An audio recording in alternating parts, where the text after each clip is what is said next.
Estimados amigos, en esta oportunidad vamos a aprender a redactar un reporte de investigación cuantitativa, para lo cual vamos a tomar como referencia el libro de Metodología de la Investigación de Hernández Sampieri, sexta edición. Al terminar este capítulo de lo que se llama el reporte de resultados del proceso cuantitativo, al menos tendremos bien en claro lo que respecta el papel tan importante que cumple el usuario de la investigación en el informe de resultados, como también tendremos bien en claro los tipos de informes de resultados en una investigación cuantitativa, como también comprenderemos de manera muy clara los elementos o los componentes que deben integrar un reporte de investigación cuantitativa. En este capítulo del libro se comenta acerca de la importancia que tienen los usuarios en la presentación de resultados. Esto quiere decir de que estos usuarios son quienes toman decisiones con base en los resultados de la investigación. Para ello, nosotros debemos de presentar o debemos de adaptar un reporte de acuerdo a las características y necesidades de los usuarios.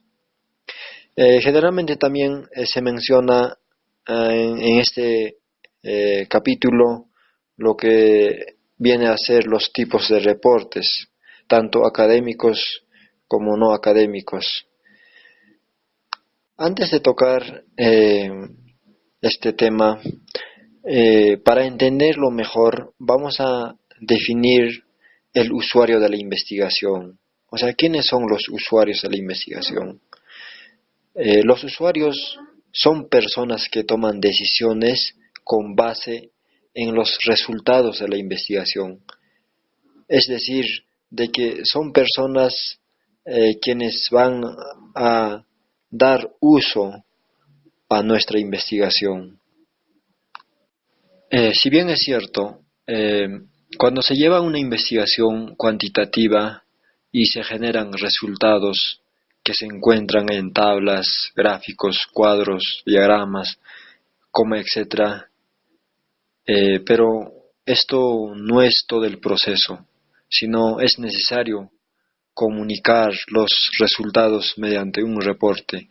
Y este reporte podemos hacerlo en un libro o un capítulo, un artículo, una revista académica, un diario de divulgación general, o un documento técnico, una tesis o un DVD, no sé, yo qué sé.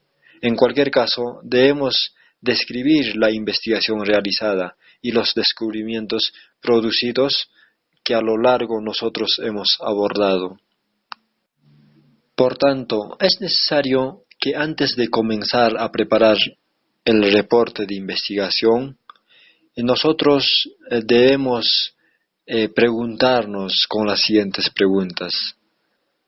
Lo primero sería, ¿cuál fue el motivo o los motivos que originaron el estudio? Como segunda tendríamos, ¿cuál es el contexto en que habrán de presentar los resultados? Y como tercero, ¿quiénes son los usuarios de los resultados? Y como último, ¿cuáles son las características de tales usuarios? Por eso, antes de preparar un reporte, nosotros debemos tener bien en claro estas preguntas. Si el motivo, digamos, fue elaborar una tesis para obtener un grado académico, en ese caso, el formato del reporte debe ser justamente una tesis de acuerdo con el grado que se cursó. Es decir, eh, debe adaptarse a los lineamientos con lo que establece la institución educativa donde se habrá de presentar. Es decir, el contexto académico o los usuarios serán de primera instancia los miembros del jurado y posteriormente los otros alumnos y profesores de la propia universidad y de otras organizaciones educativas. Es decir, por ejemplo, si acá en la universidad realizamos tesis, en este caso debe adaptarse a los lineamientos establecidos de acuerdo a la estructura que se debe de cumplir. Pero sin embargo, tomando como referencia todo esto, hay tipos de reportes de informes. Sin embargo, en este capítulo del libro menciona que existen dos tipos de reportes, como vendría a ser el reporte académico y el reporte no académico. ¿Y cuál es la diferencia entre estas dos? El reporte académico es cuando se trata de un trabajo solicitado por un profesor o por un docente para una materia o curso. El formato de un informe académico es cuando el maestro que lo encargó y los beneficiarios o los lectores inmediatos son los compañeros que cursan la misma asignatura, para que después se agreguen como usuarios otros estudiantes de la misma escuela o de la misma facultad. Entre tanto, en un reporte no académico, el caso de que la razón se originó el estudio vendría a ser a la solicitud de una empresa para que se analizara un determinado aspecto que le interesa a sus directivos. En este caso, el reporte será un contexto no académico y los usuarios básicamente son un grupo de ejecutivos de la organización en cuestión que utilizara los datos para tomar ciertas decisiones. Bien, ahora vamos a detallar acerca de la estructura o el contenido del reporte académico. En todo caso, Sampieri nos dice que el contenido de un reporte académico debe tener básicamente la portada, índices, resumen, términos clave, cuerpo del documento o de trabajo, las referencias y los apéndices. A diferencia del contenido del reporte no académico, el reporte no académico debe tener la portada, el índice, el resumen ejecutivo, los métodos, los resultados, las conclusiones y los apéndices. Eso es la estructura que debe tener tanto el reporte académico como no académico. Es decir, hemos dado a conocer lo que es la estructura del reporte académico, tanto del reporte no académico. A continuación, vamos a tocar las recomendaciones para un reporte de investigación, o sea, qué cosas debemos tener en cuenta para realizar un buen reporte de investigación. Por ejemplo, debemos de trabajar con un boceto o un bosquejo un poco más profundo para poder conocer el tema. Y también al redactar un apartado o capítulo debemos tener en mente las demás cosas que vamos a redactar. Por ejemplo, si yo estoy redactando un capítulo o el inicio de un capítulo, entonces voy a también pensar en los resultados, en las conclusiones que yo voy a dar posteriormente.